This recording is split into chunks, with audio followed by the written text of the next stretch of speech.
যেমনটি আমরা লাস্ট এপিসোডে দেখেছিলাম ওল্ড হাউস সেখান থেকে চলে গিয়েছিল। তারপর আমরা একটি রুমের মধ্যে দেখতে পাই যেখানে পিল টাওয়ারের সকল ইল্ডার বসেছিল।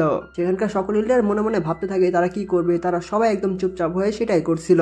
তখনই জিয়ান এবং মাস্টার ইয়াওজেন চলে আসে এবং জিয়ান গ্রিট করে বলে, আমি জিয়ান এবং আমার পক্ষ থেকে সকল ইল্ডারকে আন্তরিক সম্মান। এটা শুনে সকল ইল্ডার জিয়ানের সম্মান গ্রহণ করে। এদিকে ইল্ডার লিন বলে, স্মল পিল টাওয়ারের ইল্ডার হিসেবে জিয়ান তোমাকে স্বাগতম এবং তোমরা দুজন তোমাদের নিজস্ব সিটে বসে পড়ো। এটা শুনে জিয়ান মাস্টার ইয়াওজানকে আগে দেয়। তারপর তারা দুজনে গিয়ে তাদের নিজস্ব সিটে বসে পড়ে। তখন ইল্ডার লিন বলে, আজকে তোমাদের সবাইকে এখানে ইনভাইট করেছি তার কারণ হলো আমাদের পিল টাওয়ার যে সবসময় নিরপেক্ষতা বজায় রাখতো সেইটা নিয়ম ভেঙে ফেলা উচিত কিনা তা নিয়ে আলোচনা করা। এটার উপরে নির্ভর করছে আমরা ফলিং স্টার প্যাভিলিয়নের অ্যালায়েন্সের সাথে যুক্ত হব কিনা। এটা শুনে তখন একজন ইল্ডার বলে, যখন থেকে ইয়াওজান ব্যাক করছে তখন থেকে ফলিং স্টার প্যাভিলিয়ন অনেকটা শক্তিশালী হয়ে গিয়েছে, তাহলে ফলিং স্টার প্যাভিলিয়নের সহযোগিতায় যদি সোল হলের বিরুদ্ধে আমরা, তখন একজন ইল্ডার বাধা দিয়ে বলে, তাহলে তুমি সুন্দরভাবে পিল টাওয়ার ছেড়ে দিয়ে ফলিং স্টার প্যাভিলিয়নের সাথে জয়েন করতে পারো, অন্যদেরকে এর মধ্যে জড়াবে না। এটি বলে সেই ইল্ডার অনেকটা রেগে যায়। তখন আরেকজন ইল্ডার বলে, অনেক হয়েছে, তর্ক বন্ধ করো, আগে শোনা যাক ফলিং স্টার প্যাভিলিয়ন কি বলে। তখন মাস্টার জোয়ানি বলে, কোনো সিদ্ধান্ত পৌঁছানোর আগে আমি সবাইকে মনে করে দিতে চাই পিল গ্যাদারিং কম্পিটিশনের মধ্যে এবছর সোল হলের কারণে আমাদের কম্পিটিশন ব্যাহত হয়েছিল, যার ফলে আমাদের নিডেও অনেক অ্যালকেমিস্ট মারা যায় এবং জিয়ান যদি সেই পরিস্থিতির মোড় ঘুরিয়ে না দিত তাহলে হয়তো সোল হল আমাদের হোলি পিল সিটিকে ডিস্ট্রয় করে দিত। এবং সেই রাগিল্ডার বলে, আমাদের পিলটাও সবসময় নিরপেক্ষতা বজায় রেখেছে, কোনো ফোর্স বা অ্যালায়েন্সের সাথে কখনোই যুক্ত হয়নি এবং যখন থেকে পিল টাওয়ার গঠন করা হয়েছে তখন থেকেই এই রুলস এখন পর্যন্ত চলে আসছে। যদিও সোল হলের বিরুদ্ধে আমাদের অনেক রাগ রয়েছে কিন্তু নিয়ম তো নিয়মই, আমরা কখনোই এই নিয়ম ভাঙতে পারবো না। তখন পাশে থাকা মোটা ইল্ডার বলে, ঠিক বলেছো, আমাদের পিল টাওয়ার অনেক অ্যালকেমিস্টকে প্রতিনিধিত্ব করে, তাই আমরা কোনো অ্যালায়েন্সের সাথে যুক্ত হবো কিনা সেইটা ভালো করে দেখে নিতে হবে। তখন জ্যান বলে, সোল হল পিল টাওয়ারের উপর নজর দিয়ে আছে, আর আপনারা কি জানেন এই পিল টাওয়ারের বাইরে কতজন অ্যালকেমিস্টকে সোল হল এই কয়েক বছরের মধ্যে মেরে ফেলেছে? এর জন্য সেই রাগি ইল্ডার বলে, আমাদের সেন্ট্রাল প্ল্যানের মধ্যে অগণিত অ্যালকেমিস্ট আছে এবং তারা প্রত্যেকেই কোনো না কোনো ফোর্সের সাথে যুক্ত, তাহলে কিন্তু তুমি দোষ দেওয়ার চেষ্টা করছো এই মৃত্যুর পিছনে পিল টাওয়ার দায়ী? এদিকে মাস্টার গিয়েছেন মাথা নাড়ে। তখনই জ্যান উঠে দাঁড়ায় এবং বলে, এই পিল টাওয়ার অ্যালকেমিস্টদের হৃদয়ে একটা সম্মানের জায়গা, তাই পিল টাওয়ারের দায়িত্ব প্রত্যেকটা অ্যালকেমিস্টকে রক্ষা করা। তাই যে কথাগুলো ইল্ডার বললো সেই কথাগুলো যদি ছড়িয়ে পড়ে তাহলে অ্যালকেমিস্টদের হৃদয়ে যে পিল টাওয়ার একটা সম্মানের জায়গা হিসেবে দেখতো তারা এই পিল টাওয়ারকে তখন কিভাবে দেখবে? এর শুনে রাগি ইল্ডার উঠে দাঁড়াতে যাবে তখনই মোটা ইল্ডার থামিয়ে দেয় এবং বলে, ইয়াং ফ্রেন্ড জিয়ান, এভাবে কথা বলার দরকার নেই, কারণ আমাদের পিল টাওয়ারও অনেক অ্যালকেমিস্টকে রক্ষা করেছে আর আমাদের নিরপেক্ষতার নিয়ম 100 বছর ধরে চলে আসে, তাই এটা এতটাও সহজ না। এর শুনে জিয়ান রেগে গিয়ে বলে, তাহলে যারা সুরক্ষা পায়নি তাদেরকে কি বলবে? এর শুনে সকল ইল্ডাররা চুপ হয়ে যায়। জিয়ান আরো বলে, প্রথম দিকে তারা এটা মনে করতে পারে কিন্তু যত সময় যাবে এই প্রত্যেকটা পিল টাওয়ারের অ্যালকেমিস্ট বুঝতে থাকবে যে পিল টাওয়ার তাদেরকে কোনো সুরক্ষাই দিতে পারেনি, তখন কি বা হাজার হাজার যে অ্যালকেমিস্ট আছে তারা কি পিল টাওয়ারকে সম্মানের জায়গা হিসেবে দেখবে? আর একবার যদি পিল টাওয়ার অ্যালকেমিস্টদের হৃদয় থেকে সম্মানের জায়গা হারিয়ে ফেলে তাহলে এই পিল টাওয়ার অন্যান্য ফোর্স থেকে কিভাবে স্পেশাল থাকবে? এটা শুনে সেই রাগি ইল্ডার দাঁড়িয়ে যায় এবং বলে, কি বোকার মতো কথা বলছো? তখন ইল্ডার লিন বলে, সবাই শান্ত হও। এটা শুনে জ্যানও বসে যায়। তখন ইল্ডার লিন বলে, ইয়াওজেন, তোমার ডিসেবল শুধু অ্যালকেমিতে এক্সপার্ট না, সাথে সাথে কথা বলা তো অনেক পারদর্শী। তখন মাস্টার ইয়াওজেন বলে, তরুণরা একটু অহংকারী হয়, তাই জ্যান যদি কাউকে অপমান করে থাকে তাহলে জিয়ানকে ক্ষমা করে দিবেন। তখন ইল্ডার লিন বলে, জ্যানের প্রাউড ফিল করার স্কিল আছে, আর চলো ভোট শুরু করা যাক। যদি ভোট অ্যালায়েন্সের পক্ষে অর্ধেক পড়ে যায় তাহলে এই ভোটটা কমপ্লিট ভাবে উইন হয়ে যাবে, তাহলে অ্যালায়েন্সে যুক্ত হওয়ার প্রপোজালটা পাস হয়ে যাবে। এটা হলো একটা পিল টাওয়ারের রুলস। এটি শোনার পর জন কংজি এবং থার্ড ইল্ডার তারা সম্মতিতে হাত তোলে, সাথে মাস্টার জোয়ানি এবং জিয়ানও হাত তোলে। এদিকে একজন ইল্ডার কিছুক্ষণ ভাবার পর হাত তোলে কিন্তু পিছনে থাকা দুজন ইল্ডারের রাগের কারণে সেই ইল্ডার হাত নামিয়ে নেয়। তারপরে সেই দুজন ইল্ডার হালকা করে হাসতে শুরু করে। তখন একটি সাউন্ড বলে, আমি রাজি। আর এটা ছিল লাস্টের ইল্ডার এবং সেই ইল্ডার বলে, সোল হল ধীরে ধীরে অনেক তাড়াতাড়ি সোলকে কালেক্ট করেই যাচ্ছে, যার ফলে অ্যালকেমিস্টদের মধ্যে আতঙ্ক ছড়িয়ে পড়ছে। আর যুদ্ধে যদি অনেক ক্ষয়ক্ষতি না হতো তাহলে আমি অনেক আগে এই পদক্ষেপটা নিতে চাইতাম। এটা শুনে সেই রাগি ইল্ডার আরো রেগে যায় কিন্তু তখনই সেই হাত নামানো ইল্ডার আবার হাত তোলে এবং বলে, 100 বছর আগে আমাদের পিল টাওয়ারের মাস্টার অলরেডি হুনক্লাইনের একজন গুপ্তচরের দ্বারা বিশ্বাসঘাতকতার শিকার হয়েছিলেন, আর আমরা যে নিরপেক্ষ থাকি সেটা হলো আমাদের পর্যাপ্ত পরিমাণে শক্তি না থাকার অজুহাত মাত্র। এবং যেহেতু জিয়ানের এত শক্তি আছে তাহলে আমরা নিরাপদভাবে এই অ্যালায়েন্সে যুক্ত হতে পারি। এটি শুনে তো মোটা ইল্ডার কষ্টে সেখানেই বসে পড়ে কিন্তু রাগি ইল্ডার সেইখান থেকে চলে যেতে শুরু করে, কিন্তু যাওয়ার আগে জিয়ানকে বলে, আমাদের কারণেই আমাদের এই পিল টাওয়ার একদম ধ্বংস হয়ে যাবে, এটি বলেই চলে যায়। এদিকে ইল্ডার লিন মাথা নাড়ায় এবং বলে, আমিও রাজি। আর যেহেতু 7 জন ভোট দিয়েছে, একজন বিরুদ্ধে গিয়েছে আর একজন কোনো মতামত দেয়নি মানে মোটা ইল্ডার, তাহলে আমি ঘোষণা করছি আমাদের পিল টাওয়ার জিয়ানদের ফলিং স্টার প্যাভিলিয়নের অ্যালায়েন্সে যুক্ত হবে। এর শুনে জিয়ান মনে মনে বলে, আমি এবং আমার টিচার যে কষ্টটা করেছে এটার জন্য সেটা ফাইনালি মূল্য পেয়েছে। এদিকে ইল্ডার লিন বলে, এত বছর ধরে আমাদের পিল টাওয়ার সবকিছু সহ্য করেছে, যার ফলে এটা সোল হলকে আরো বেশি অহংকারী করে তুলেছে। আমি আশা করছি এই অ্যালায়েন্স তাদেরকে নাড়া দেবে। যদি তারা তারপরও নিজেদেরকে সংযত না করে তাহলে আমাদের পিল টাওয়ার তাদের বিরুদ্ধে একদম মৃত্যু পর্যন্ত লড়াই করবে। তখন জিয়ান বলে, গ্র্যান্ড ইল্ডার, আপনি চিন্তা চিন্তা করবেন না, যদি এইটা যুদ্ধ পর্যায়ে যায় তাহলে পিল টাওয়ার একা ফাইট করবে না। এটি শুনে গ্র্যান্ড ইল্ডার বলে হুম, আর এই অ্যালায়েন্সের কথাবার্তা কখন থেকে শুরু হবে? তখন যেন উঠে দাঁড়ায় এবং বলে 3 দিন পরে ফলিং স্টার প্যাভিলিয়নে আপনি চলে আসবেন গ্র্যান্ড ইল্ডার। তারপর আমাদের falling star pavilion, burning flame valley, flower sect এবং পিল টাওয়ার সবাই মিলে সেই অ্যালায়েন্সকে গঠন করবে। তখন ইল্লা লিন বলে ভালো, আর আমি পার্সোনালি ফলিং স্টার প্যাভিলিয়নে আসবো সেই অ্যালায়েন্স গঠন অনুষ্ঠানে। এরপরে সকল ইল্লা দাঁড়িয়ে যায়। তারপরে আমরা ফলিং স্টার প্যাভিলিয়নের 3 দিনের পরের সিন দেখতে পাই, যেখানে ডিসাইপলরা প্র্যাকটিস করছিল এবং তাদের সামনেই দাঁড়িয়ে ছিল মাস্টার ইয়েউজেনরা। তারপরে সেই জায়গাটা কাঁপতে থাকে এবং সেখান থেকে একটা ফরমেশন বেরোতে শুরু করে। তখন চারদিকের ফরমেশনে ওরা কালার্ট হয়ে এক বিন্দুতে মিলিত হয় এবং সেইখান থেকে একটা লাইটিং পোর্ট উপরের দিকে একটা পোর্টাল ওপেন করে ফেলে। তখন মাস্টার ইয়েউজেনরা উপরে উঠে আসে এবং সেই পোর্টাল থেকে একটা হাসির আওয়াজ বের হয় এবং বলে এটাই তাহলে ফলিং স্টার প্যাভিলিয়ন। দেখতেই পারছি ফলিং স্টার প্যাভিলিয়নের মধ্যে মেজর সেক্ট হওয়ার অরা রয়েছে, যেটা আমি আশা করছিলাম তার থেকে বেশি, এবং সেই আকাশ পুরোটা একদম রেড অরাতে ছেয়ে গিয়েছিল। তারপরে একটা লাইটিং মাস্টারদের সামনে পড়ে এবং সেইখান থেকে বের হয়ে আসে বার্নিং ফ্লেম ভ্যালি। তখন ইল্লার হাউন বলে ওল্ড ম্যান ইয়েউজেন, তুমি দেখছি সত্যি মরনি। তখন মাস্টার ইয়েউজেন গ্রিট করে বলে আমার ডিসেবল লাস্ট টাইম যে মেডিসিন নিয়ে গিয়েছিল সেটা কেমন ছিল? তখন ইল্লার হাউন বলে সেইটা আমার রোগ ঠিক করে দিয়েছে, আর ওল্ড ম্যান ইয়েউজেন তুমি অনেক ভালো ডিসেবল পেয়েছো। এটা শুনে জেন ইল্লার হাউন বলে গ্রিট করে। এদিকে ইল্লার হাউন কিছু ভেবে জিয়ানকে বলে, জিয়ান আমি সেই দিন কি বলেছিলাম মনে আছে? তুমি কি সেই কথাটা পুনরায় বিবেচনা করেছো? কারণ আমার গ্র্যান্ড ডটার তোমাকে বেশ ভালোবাসে। এটা শুনে হাওয়ের বলে অ্যানসেস্টর আপনি, এবং রাগের সাথে সাথে অনেকটা লজ্জা পেয়ে যায়। এর দিকে ট্যাংজেং হয়তো মনে মনে বলে এদেরকে নিয়ে আর পারলাম না। এদিকে জিয়ানও নার্ভাসে গ্রেড করে বলে ইল্লার মজা করছেন। তারপরে হঠাৎ করে সবাই পোর্টালের দিকে তাকায় এবং সেইখান থেকে বের হয়ে আসে ইল্লার লিন সহ বাকি 2 গ্রেট ইল্ডার। তারপরে ইল্লার লিনরা নিচে নেমে আসে এবং একে অপরকে সবাই মিলে গ্রেড করে। তখন ইল্লার হাউন বলে ওল্ড লিন, যখন আমি তোমার কাছ থেকে মেডিকেল হাত চেয়েছিলাম তখন তুমি আমাকে নিরপেক্ষতার নিয়ম দেখিয়ে তাড়িয়ে দিয়েছিলে, তাহলে এখন কি তুমি পিল টাওয়ারে দেখাশোনা করছো না? যদি দেখাশোনা করো তাহলে উত্তেজনা নিয়ে তুমি এখানে জয়েন হতে এসেছে কেন? তখন ইল্লার লিন বলে আগে অবহেলার কথা বাদ দাও, এখন পিল টাওয়ার চলে এসেছে, তাই এখন তোমাকে কোনো মেডিসিন যদি রিফাইন করতে হয় তাহলে আমি তোমাকে কোনো একজনকে ম্যানেজ করে দিব যে তোমাকে সাহায্য করবে। এর জন্য ইল্ডার হাউন হাসতে শুরু করে এবং বলে আমাদের বার্নিং ফ্লেম ভ্যালি তোমাদের পিল টাওয়ার যেরকম কাজ করেছিল সেটা করবে না। আচ্ছা যাই হোক, যদি পিল টাওয়ারের ভবিষ্যতে কোনো কিছু যদি প্রয়োজন হয় তাহলে আমাদের বার্নিং ফ্লেম ভ্যালিকে যখন তখন বলতে পারো। তখন ইল্লার লিন হুম বলে। এদিকে মাস্টার জন কং গিয়ে বলে এখনো দেখছি ফ্লাওয়ার সেক্ট থেকে কেউ আসেনি। এটা শুনে জেন এবং মাস্টার ইয়েউচেন মন খারাপ করে এবং মাস্টার ইয়েউচেন বলে আগে ফ্লাওয়ার সেক্টের সাথে আমার অনেক ভুল বোঝাবুঝি হয়েছিল, তাই আমি ভয় পাচ্ছি। তখন সেখানে ফ্লাওয়ার পড়তে শুরু করে। এদিকে মাস্টার ইয়েউচেনরা অনেকটা অবাক হয়ে যায়। তখন আমরা দেখতে পাই সেই ফলিং স্টার প্যাভিলিয়নের উপর থেকে ফ্লাওয়ার বা ফুল পড়ছিল। তখনই একটি আওয়াজ বলে ফ্লাওয়ার সেক্ট একটু লেট হয়ে গিয়েছে, আর তাতেই তুমি অধৈর্য হয়ে গিয়েছো। তখন পোর্টাল থেকে ফ্লাওয়ার ওরা বেরোতে শুরু করে। তারপরে সেই পোর্টাল থেকে বের হয়ে আসে ফেরি কিং এবং পেছনে ইউজি। তারপর দুইজন নামতে শুরু করে এবং নামতে নামতে ইউজি জিয়ানকে দেখে ইশারা দেয়। এদিকে জিয়ান ইউজিকে দেখে মাথা নাড়ায়। তারপর ফেরি কিংরা মাস্টার ইয়েউচেনের সামনে আসে। তখন মাস্টার ইয়েউচেন বলে ফেরি কিং দেখি উদার হয়ে গিয়েছে। এদিকে ইল্ডার হাউন বলে ইয়েউচেনের ইনফ্লুয়েন্স অনেক বেশি, এমনকি ফেরি কিংকেও এখানে আসতে রাজি করানো হয়েছে। তখন ফেরি কিং বলে আমি এখানে ইয়েউচেনের জন্য আসেনি, সোল হল আমাদের ফ্লাওয়ার সেক্টকে অনেকটা আহত করে দিয়েছে এবং সেইটার জবাব আমাকে দিতেই হবে। ফেরি কিংকে ইয়েউচেনের কাছে থেকে মাস্টার জনই তো অনেকটা রেগে যায় এবং বলে কে জানে তুমি কিসের জন্য এখানে এসেছো? এর জন্য ফেরি কিং বলে ও তুমি সেই জোয়ানি, আর ইয়েউচেন তোমার আতিথেয়তা অনেক ভালো, কেউ দেখি বাদ যায়নি। এটি বলার পর দুজনের মধ্যে ভয়ঙ্কর রকমের রাগারাগি এবং জেলাসি ফিল শুরু হয়ে যায়। এরকম গরম পরিস্থিতি দেখে সেখানকার সকল ইল্লার এবং সবাই মিলে পিছনের দিকে সরে আসে। তখনই মাঝখানে জিয়ান আসে এবং বলে সম্মানিত ইল্লাররা, যেহেতু আপনারা সবাই চলে এসেছেন তাহলে আমরা কাউন্সিল হলের মধ্যে যাই, সেখানে আমরা অ্যালায়েন্স নিয়ে আলোচনা করতে পারি। পিছনে মাস্টার ইয়েউচেন জিয়ানকে শাবাশি দেয়, কারণ মাস্টার ইয়েউচেন তো একদম চিপার মধ্যে পড়ে গিয়েছিল।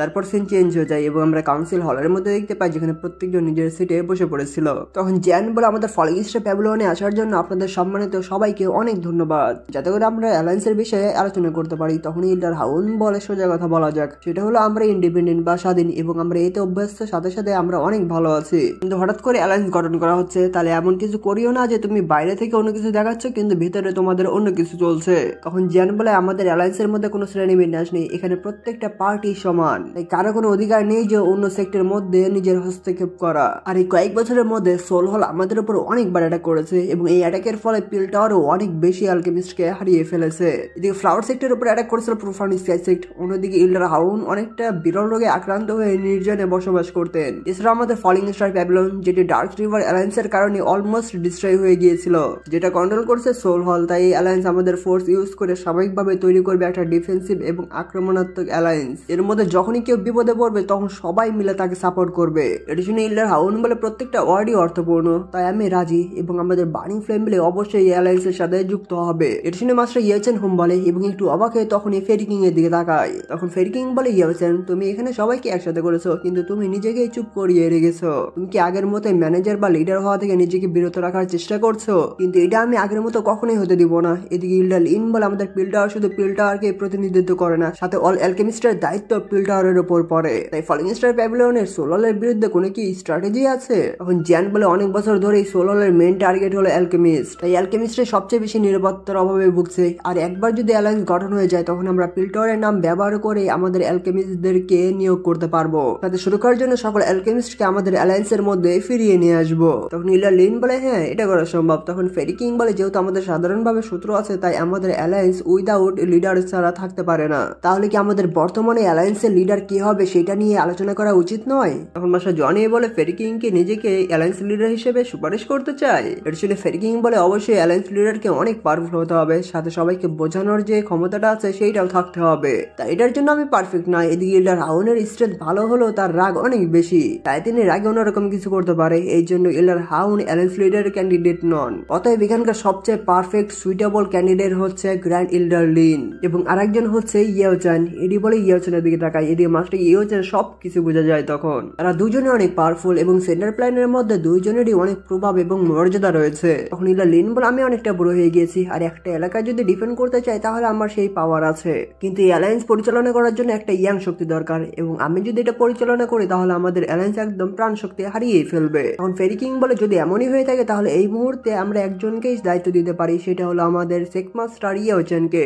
আর এই বিষয়টা আপনারা সবাই কি ভেবে দেখছেন? তখন ইল্ডার লিন বলে আমি রাজি। এদিকে ইল্ডার হাউন বলে ফেরি কিং এর চয়েস ভালো আছে, কারণ একজন ইয়েওচেনই আছে যাকে আমি সহ্য করতে পারি। অন্যদিকে মাস্টার জনি হাসছিল। তারপর মাস্টার জনি বলে আমিও ভাবছি সেকমাস্টার ইয়েওচেনই এটার জন্য সবচেয়ে বেস্ট। তারপর সবাই মেনে যায়। আর এটি দেখে তখন ফেরি কিং একটা মুচকি হাসি দেয়। আর এই হাসিটার কারণ ছিল ফেরি কিং এর টার্গেটই ছিল মাস্টার ইয়েওচেনকে লিডার করা। তখন ফেরি কিং আরো বলে যেহেতু সবাই মেনে গিয়েছে তাহলে সেকমাস্টার ইয়েওচেন তুমি এটার মানে করতে পারবে না, তাই প্লিজ ইয়েওচেন তুমি এই দায়িত্বটা ভালোভাবে নিয়ে নাও। তাদের মনে মনে বলে ইয়েওচেন এই সময় আমি কখনোই আর তোমাকে এই লিডারের পজিশন ছাড়তে দিতে পারবো না। দিকে মাস্টার ইয়েওচেন হয়তো বলছিল হাইরে আমার কপাল, এবং মাস্টার ইয়েওচেন মনে মনে বলে এখন আর দেখছি আমার আর কোনো উপায়ই নেই। তারপরে মাস্টার ইয়েওচেন উঠে দাঁড়ায় এবং বলে আমার উপর বিশ্বাস রাখার জন্য সবাইকে ধন্যবাদ, এবং আমি এই অ্যালায়েন্স লিডারের পজিশন সাময়িকভাবে ম্যানেজ করব এবং পরবর্তীতে যে সুইটেবল ক্যান্ডিডেট বা পারফেক্ট ক্যান্ডিডেট আসবে তখন আমি এই অ্যালায়েন্স লিডারের পজিশন তাকে দিয়ে দিব। তখনই জ্যান উঠে দাঁড়ায় এবং বলে সম্মানিত ইল্ডাররা, তাহলে আমাদের অ্যালায়েন্সের লিডার বেছে নিয়েছি,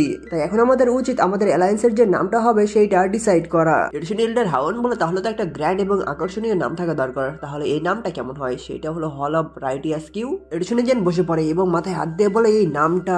তখন ইল্ডার লিন বলে আমাদের অপোনেন্ট হলো সোল হল এবং তারা নামের সামনে সোল ইউজ করছে, তাই আমাদের দরকার তাদেরকে ছাড়িয়ে যাওয়া। এই জন্য আমাদের ম্যানশনের ব্যবহার হিসেবে স্কাইকে ইউজ করতে পারি, যেটাকে আমরা স্কাই ম্যানশন হিসেবে ডাকলে কেমন হয়? এটা শুনে জ্যানেরও ভালো লাগে এবং বলে স্কাই যেহেতু হেভেনকে রিপ্রেজেন্ট করে এবং আমরা মানুষ হেভেন এবং আর্থের নিয়মগুলো মেনে চলে, তাই আমরা এই নামটা দিতে পারি হেভেন স্কাই ম্যানশন অ্যালায়েন্স। এই নামটা দিলে কেমন হয়? তখন মাস্টার ইয়েওচেন হোম বলে। এদিকে ইল্ডার হাউন বলে হেভেনলি স্কাই ম্যানশন অ্যালায়েন্স, এই নামটা অনেক ভালো, একদম রাজকীয় এবং মহৎ নাম। তারপর জ্যান বলে যেহেতু আমাদের অ্যালায়েন্স গঠন হয়ে গিয়েছে তাহলে চলুন আমাদের স্কাই ম্যানশন অ্যালায়েন্সকে স্বাগত জানাই, তাই চলুন শুরু করা যাক। এটি বলে চেয়ার্স বলে সবাই ড্রিঙ্কস করতে শুরু করে দেয়, কিন্তু তখন ডার্ক পার্পল কালারের অরা এসে সেখানে একটি আওয়াজ বলে হেভেনলি স্কাই ম্যানশন অ্যালায়েন্স, নামটা সত্যি রাজকীয় হয়েছে। কিন্তু আমি একটা জিনিস জানতে চাই, এইদিকে জ্যান বলে সোল হল, অন্যদিকে আলস্ট্রি বলে এই অ্যালায়েন্স কত সময় পর্যন্ত থাকবে, আর তখন সেইখান থেকে বের হয়ে আসছে ডেপুটি চিফ। এদিকে জ্যান বলে সোল হল, তুমি কি তাহলে সোল হলের হলমাস্টার? তখন ডেপুটি চিফ অরা হয়ে জ্যানের কাছে যেয়ে বলে তুমি আমাকে ডেপুটি হলমাস্টার বলে ডাকতে পারো, এটা সবচেয়ে ভালো হবে। আর পরিশেষে হলমাস্টার যে ফলিং স্টার প্যাভিলিয়নে পার্সোনাল ভাবে ভিজিট করতে আসবে এইটার জন্য ফলিং স্টার প্যাভিলিয়ন এখনো যোগ্য না। তখন জ্যান বলে দেখে তো মনে হচ্ছে ডেপুটি হলমাস্টারের সাহসের অভাব আছে, তাই নিজে না এসে তার ক্লোনের একটা সোলকে পাঠিয়েছে। তখন ডেপুটি হলমাস্টার বলে তোমার সাথে ফাইট করার জন্য আমার সোলের ছায়াই এনাফ। আর তোমরা কি সত্যি মনে করছো তোমাদের so called heavenly sky mansion alliance আমাদের সোল হলের জন্য বিপদ হতে পারে? তখন জ্যান বলে তুমি এখানে আসতে অনেক কষ্ট করেছো শুধুমাত্র এই বোকার মতো কথা বলার জন্য। এটা শুনে ডেপুটি চিফ বলে সাউন্ড কম, আজকে সোল হল এখানে ভিজিট করতে এসেছে সেইটা হলো এম্পারার জেডের জন্য, যে জেডটা তোমার কাছে রয়েছে। এটি বলে একটা ইলুশন বুক সামনে দেয় এবং সেখানে দেখতে পাই জ্যানের ফাদার বন্দী হয়ে আছে। এটা দেখে জ্যান রেগে গিয়ে বলে ফাদার। অন্যদিকে আমরা জ্যানের ফাদারকে দেখতে পাই যে অনেক উইক হয়ে গিয়েছিল। তখন ডেপুটি চিফ বলে এনশিয়েন্ট এম্পারার জেড আমাদেরকে দিয়ে দাও, তা না হলে সামনে বছর এই দিনে তোমার ফাদারের মৃত্যুবার্ষিকী হবে। এটি বলে সেইখানে পাওয়ার ইউজ করে, যার ফলে জ্যানের ফাদার অনেক বেশি কষ্ট পেতে শুরু করে। কষ্ট পেতে পেতে জ্যানের ফাদার চিৎকার করে ওঠে। এদিকে জ্যান এটি সহ্য করতে না পারে জ্যান তার অরা রিলিজ করে এবং এত রেগে গিয়েছিল যে জ্যানের পিছনে সামনে থাকা চেয়ারও একদম ক্র্যাক পড়তে শুরু হয়ে যায়। এদিকে মাস্টার ইয়েচেন বলে জিয়ান শান্ত হও। তখন জিয়ান অনেক কষ্ট করে নিজেকে শান্ত করে। তখন জিয়ান বলে তোমাদেরকে এনশিয়েন্ট জেট দিয়ে দিলে আমার ফাদার হয়তো আরো বেশি তাড়াতাড়ি মারা যাবে, তাই যদি তোমরা এনশিয়েন্ট জেটকে নিতে চাও তাহলে আমার ফাদারকে আমার সামনে আগে নিয়ে এসো, তা না হলে তোমাদের কাছ থেকে যে কোনো হুমকি আমি কখনো পাত্তাই দিব না। তখন ডেপুটি চিফ বলে শুধুমাত্র এনশিয়েন্ট জেটের জন্য তুমি তোমার ফাদারকে স্যাক্রিফাইস করবে? অন্যদিকে জিয়ানের ফাদারকে আরো কষ্ট দিতে শুরু করে। এদিকে জিয়ান বলে আমার কাছে যে এনশিয়েন্ট জেট আছে তার মাধ্যমে আমি বুঝতে পারি আমার ফাদার বেঁচে আছে নাকি মারা গেছে। যদি আমার ফাদার আর একবার কষ্ট সহ্য করে তাহলে আমিও এনশিয়েন্ট জেটের 1 ইঞ্চি ভেঙে ফেলবো, আর যদি আমার ফাদার মারা যায় তাহলে আমি এনশিয়েন্ট ইম্পায়ার জেটকে একদম ধুলোয় মিশিয়ে ফেলবো। তখন ডেপুটি চিফ একটু ভয় পেয়ে যায় এবং বলে কি নির্মম ছিল তুমি, আর তুমি যে টেকনিক গুলো ইউজ করছো সেটা বেশি দিন কাজ করবে না।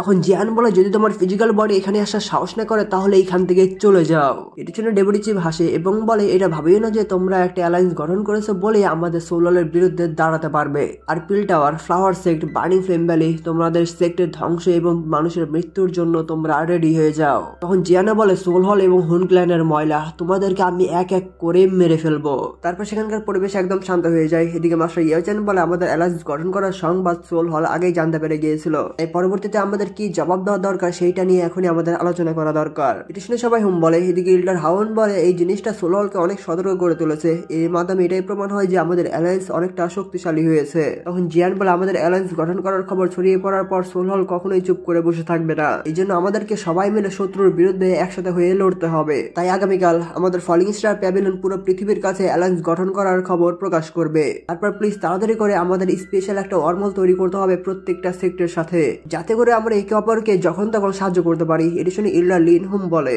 তারপর সিন চেঞ্জ হয়ে যায় এবং falling star pavilion, flower sect, pill tower, burning flame valley যে অ্যালায়েন্স গঠন করেছে সেইটার খবর পুরো সেন্টার প্ল্যানের মধ্যে উত্তেজনা তৈরি করে ফেলে এবং সোললের বিরুদ্ধে সবাইকে ঐক্যবদ্ধ করা এইটা কাজ করছিল আমাদের অ্যালায়েন্স লিডার ইয়েওচান, যেটা তিনি পার্সোনাল ভাবে নেতৃত্ব দিচ্ছিলেন। সাথে তিনি অ্যালায়েন্সের যে নিয়ম কানুন সেটা পুরো পৃথিবীকে জানিয়ে দেয় এবং ধীরে ধীরে অ্যালায়েন্সের ইনফ্লুয়েন্স যখন বাড়তে শুরু করে তখন পুরো সেন্টার প্ল্যানের বিভিন্ন রকমের ফোর্স বা সেক্ট যারা নিরাপত্তায় ভুগছিল বা যারা সোলারের বিরুদ্ধে তারা সম্মতিভাবে অ্যালায়েন্সে যুক্ত হয়ে যায়। তারপর সবার সম্মিলিত প্রচেষ্টা এবং ওপেনলি অপারেশনের ফলে হেভেনলি মিশন অ্যালায়েন্সের চিত্র ফুটে ওঠে। তারপর সিন চেঞ্জ হয়ে যায় এবং জিয়ান বলে ইন্টেলিজেন্সের রিপোর্ট অনুযায়ী তারা সোলারে 2টা ব্রাঞ্চকে খুঁজে পেয়েছে, কিন্তু তারা এখন পর্যন্ত কোনো মুভমেন্ট করেনি। তখন কুইন বলে আর এই নিউজটা দিয়েছে বার্নিং ফ্লেম ভ্যালি এবং তারা অনেকবার এটা বলেছে যে তারা একটা টিমকে লিড করে পুরোপুরি সেই সোলারে 2টা ব্রাঞ্চকে শেষ করে দিতে। তখন জিয়ান বলে যদি একবার ফাইট শুরু হয়ে যায় তাহলে সেই ফাইটটা একদম মৃত্যু পর্যন্ত চলে যাবে, আর সেই সময়টা এখন পর্যন্ত আসেনি আমাদেরকে এখনো শান্ত হয়ে থাকতে হবে। তখন মাস্টার ইয়েওচান বলে আমার প্রেডিকশন অনুযায়ী তারা অবশ্যই হয়তো পিউরিফাইং ডেমনিক লোটাস ফ্লেমের জন্য ওয়েট করছে, যেটা 9 মাস পর অ্যাপিয়ার হবে।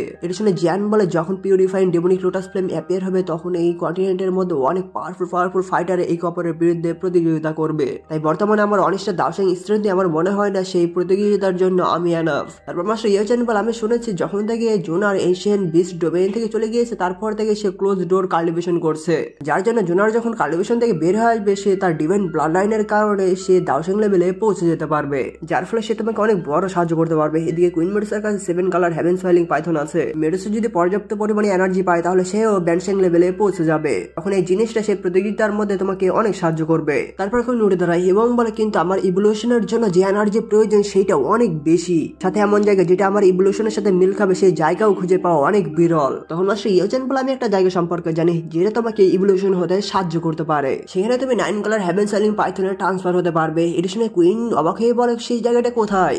মাস্টার ইয়েওচান বলে সেটা হলো 9 সিলেন ডিপ গ্রাউন্ড পাইথনের ইয়েলো স্প্রিং আন্ডার ওয়ার্ল্ডে। আর জিয়ান তুমি যদি পিউরিফাইং ডেমনিক লোটাস ফ্লেমকে নিতে চাও তাহলে অবশ্যই তোমাকেও সেইখানে যেতে হবে। এটা শুনে জিয়ান বলে আমাকেও সেখানে যেতে হবে? তখন মাস্টার ইয়েওচান বলে এনশিয়েন্ট টেক্সট অনুযায়ী purifying demonic lotus flame appear হয় 1000 বছর পর পর, এখন পর্যন্ত এটিকে কেউ নিতে পারেনি, তাই ক্লিয়ার ভাবে দেখা যাচ্ছে এই কন্টিনেন্টে তোমাকে টপ পাওয়ারফুল ফাইটারদেরকেই ফেস করতে হবে না, সাথে তোমাকে পিউরিফাইং ডেমনিক লোটাস ফ্লেমের সাথেও লড়াই করতে হবে। আর এটা হলো 9th র্যাঙ্কের একটা ফর্মুলা যেটা আমি অনেক বড় মূল্য দিয়ে কিনেছিলাম, আর এই প্লেয়ার এক্সট্রিম বা ভয়ানক এনার্জি পারে ডেমনিক লোটাস ফ্লেমকে হালকা উইক করতে, যার ফলে ডেমনিক লোটাস ফ্লেমের যে নেওয়ার চান্সটা সেটা তোমার অনেকটা বেড়ে যাবে। কিন্তু তোমার 9 ইয়েলো স্প্রিং পিল রিফাইন করতে দরকার হবে ইয়েলো স্প্রিং ব্লাড ক্রিস্টালের, আর এই ব্লাড ক্রিস্টাল শুধু এক জায়গায় আছে, সেটা হলো 9 ইয়েলো স্প্রিং আন্ডারওয়ার্ল্ডে। তারপর যে স্ক্রলটা রেখে দেয় এবং বলে সোল হল কোনো কিছু মুভমেন্ট করার আগে আমাদের এই সুযোগগুলো লুফিয়ে নিতে হবে, তাই আমরা আগামীকালই বের হবো। এটা শুনে কুইন মেডুসা হোম বলে এবং এইটার সাথে সাথে এখানে এপিসোডটি শেষ হয়ে যায়।